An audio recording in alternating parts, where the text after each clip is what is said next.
Buli nkuba lw'ettonya obuteddiza, abantu abasenga okumpi n'ennyanja babeera mu bwerinde olw'okutya okutwalibwa amazzi. Kino kyalabibwako mu mwaka gwa 2020 enkuba bwe yatonnya okujjuza ennyanja era abantu abasinga ku mbalama z'ennyanja baakosebwa omwali ne wooteeri eya Speak Resort Munyonyo. Wabula kino kizzeemu okubaawo omwaka guno oluvannyuma lw'ebitundu ebiriraanye ku nnyanja omuli Albert ne Kyoga okujjula olw'onnamutikwa w'enkuba afudde ensangi zino ng'alese bangi nga tebalina we beegeka luba.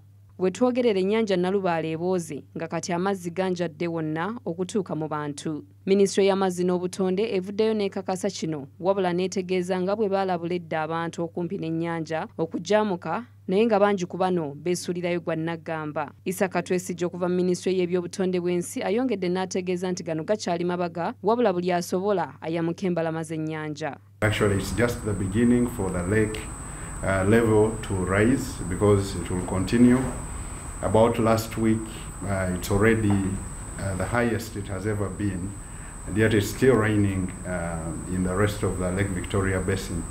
And we happen to be at a disadvantage as a country that we are at the downstream of all the Lake Victoria basin because all these other neighboring countries, Burundi, Tanzania, Kenya, are all flowing into Lake Victoria. So it's going to happen.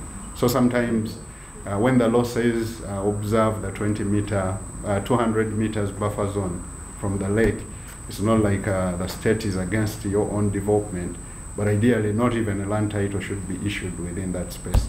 Ono agamba nti enkuba ekyatonnyera ddala era ng'ennyanja n'emigga bigenda kubooga nga kino agamba nti kyakukosa amasannyalaze okubona mu bantu.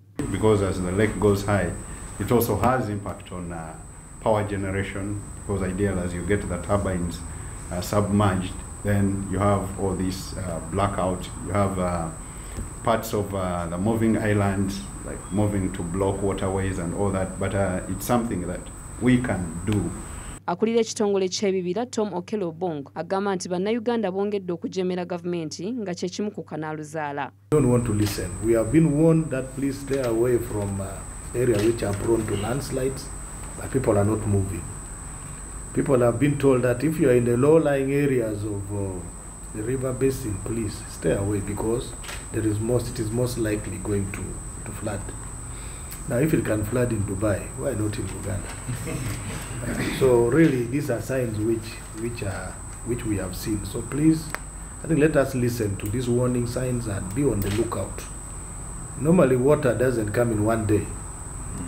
It doesn't. If you go to Kasese, for example, it rains on the Rwenzoris. The water can reach down the next day, but coming with a very big force because it is coming from a very high elevation. So let us be on the lookout for these warning signs and listen to the weather forecast.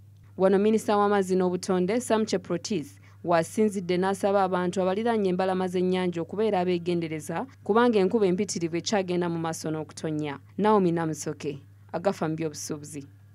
All those people who are within the shores of lakes or the banks of rivers to be very careful and try to avoid those areas. We must respect environmental laws.